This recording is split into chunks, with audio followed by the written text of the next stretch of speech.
Fala pessoal, boa noite, tudo bem? Estou vindo aqui em mais uma madrugada sem sono do final de semana falar com vocês sobre assuntos que estão na minha cabeça e que ia dizer que provavelmente não deveriam estar, mas que não é o caso. Eu acho que talvez nesse caso seja interessante que eles estejam, eu acho.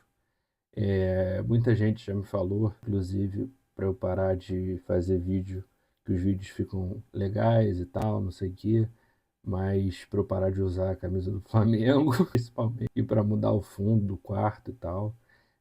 Para quem ainda não veio aqui em casa, esse aqui é o meu é o meu terceiro quarto extraoficial. Eu tive o meu primeiro quarto, eu vim para esse quarto, e aí eu fui para o outro quarto, e aí temporariamente eu estou radicado nesse quarto aqui. Eu estou em asilo político nesse quarto temporariamente. Então é o meu, é o meu, é o meu cenário, é o meu plano de fundo, e depois eu posso fazer na sala ou na varanda, em outro lugar, mas por enquanto acho que atende bem. E a ideia da camisa do Flamengo eu achei legal, manter essa ideia, pelo menos por enquanto, sei lá, não sei, porque acho interessante essa marca registrada de falar assuntos sérios com a camisa do Flamengo, que fica um negócio meio assim, a dicotomia do ser humano, né? Tipo, falando sobre filosofia com a camisa do Flamengo, né? Tipo, duas coisas é, meio como se fossem opostos, né? Não que a camisa do Flamengo seja oposto à filosofia, não tem nada a ver com isso, não tem nada a ver que o Flamengo seja oposto ao pensamento crítico, não.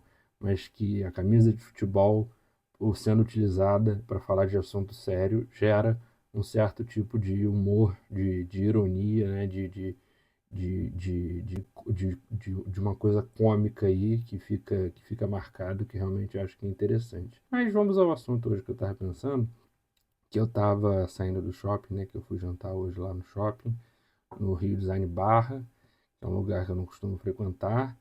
E eu estava vendo, né, no estacionamento, aí a questão dos carros, né? Porque o meu carro, quem conhece o meu carro, é um Jeep TR4, né, aquele Pajero TR4, todo adesivado, cheio de adesivo, todo assim batido de propósito.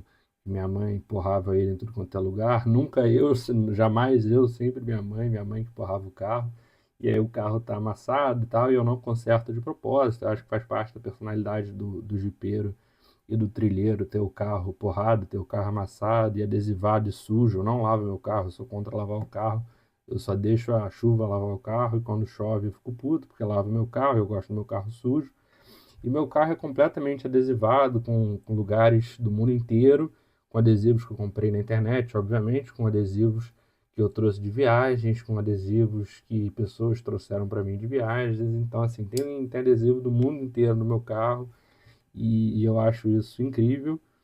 E uma coisa que eu conversava muito com a minha psicóloga na época, antes de eu ter alta e depois parar de novo, ter alta, voltei, parei, e o que eu conversava muito com ela, a psicóloga mais recente, é como a gente vive, né, curiosamente não, mas como a gente vive um período que eu chamei de perda coletiva da personalidade, né? Perda coletiva de personalidade. A gente sempre teve, no decorrer do mundo contemporâneo, digamos assim, eu acho que se pode falar assim, talvez, um culto a alguma coisa, né? Tipo, o culto à personalidade, o culto ao corpo, o culto à beleza, o culto à inteligência, o culto à arte ali, talvez na Belle Époque, de 1871 até 1914, o culto a não sei o que, o culto à república, o culto a tal coisa, o culto à literatura.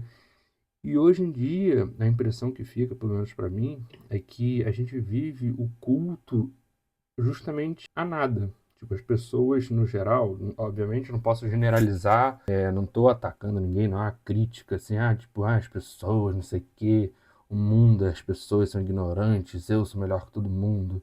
Nunca, muito pelo contrário, eu me incluo nisso, sabe? Tipo, eu, embora me esforce muito para não estar sendo levado pelo efeito manada, com certeza estou sendo influenciado de uma forma ou de outra, como todos nós, e isso faz parte da vida. e ninguém é melhor do que isso, infelizmente. Mas o que eu acredito hoje é que vive essa perda coletiva de personalidade, e isso se vê, o reflexo disso é visto tanto na arquitetura como tanto na palheta da coloração dos veículos, né, dos carros, das roupas. Eu estava vendo algum lugar sobre isso, falando, algum documentário, alguma história dessa, falando de que o mundo está menos colorido, né? Tipo, a gente vê post em rede social, como é que eram os restaurantes de fast food na década de 70, como é que são hoje em dia, como é que eles realmente ficaram mais acinzentados, e realmente é verdade, né? Porque a arquitetura, né? A moda arquitetônica, pelo menos, que eu enxergo assim, que eles chamam de arquitetura de alto padrão, que eu vejo nas obras, que eu vejo nas fotos, que eu vejo nos projetos, é uma coisa que é tudo muito igual a outra, sempre seguindo os mesmos modelos. Falta, assim, eu não sei eu acho que pode ser um ataque aos arquitetos dizer que falta criatividade. Não é que eu quero criticar o trabalho dos arquitetos. O trabalho dos arquitetos pode estar sendo feito de forma brilhante, mas eu estou criticando talvez a a moda, né? Tipo, da mesma forma que durante tal período na história houve-se a moda, digamos assim, houve-se a tendência arquitetônica, houve-se a tendência de moda, de vestimenta, de coloração, de um mundo mais colorido.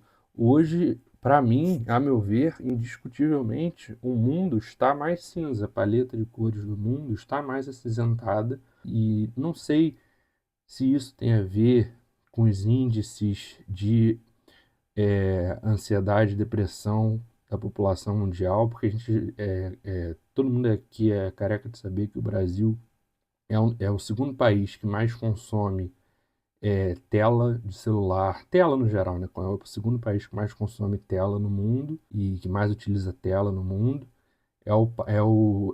Também é um dos países que mais consome remédio para ansiedade, depressão, essas coisas no mundo. É um dos países, se não o país mais ansioso e depressivo do mundo. Depressivo eu não sei, mas é um dos países mais ansiosos do mundo. Depressivo eu realmente não sei. Então, assim, por que que a gente. Eu começo a pensar que as coisas talvez estejam conectadas, correlacionadas e interligadas, né? E também o hábito, eu acho, dos brasileiros. Tem muitos pesquisadores, né, estudiosos, psicólogos e psiquiatras que falam que o índice de ansiedade no Brasil é muito alto por conta justamente, né, da questão da desigualdade, da insegurança alimentar, da falta de segurança pública, que as pessoas saem de casa sem saber se vão voltar. Então tem muita gente que sofre de ansiedade por conta disso.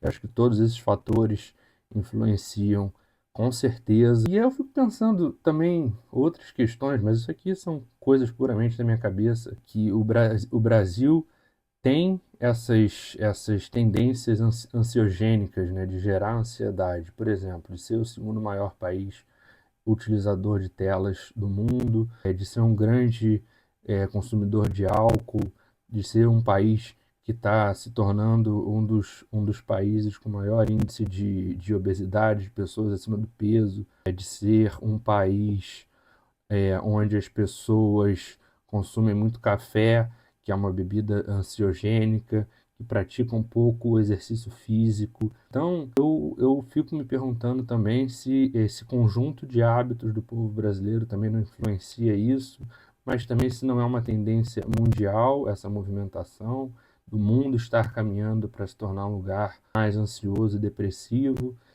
Existem diversos estudos que com certeza todo mundo já viu na internet em algum lugar, dizendo que o índice de ansiedade de um jovem no ensino médio hoje corresponde a uma pessoa que estava internado numa instituição psiquiátrica dos anos 40, sabe? A gente já viu em diversos locais de fontes de informações fidedignas essa comparação. Não sei como eles fazem esse cálculo, né? Com que parâmetro, com que nivelamento, mas é uma informação.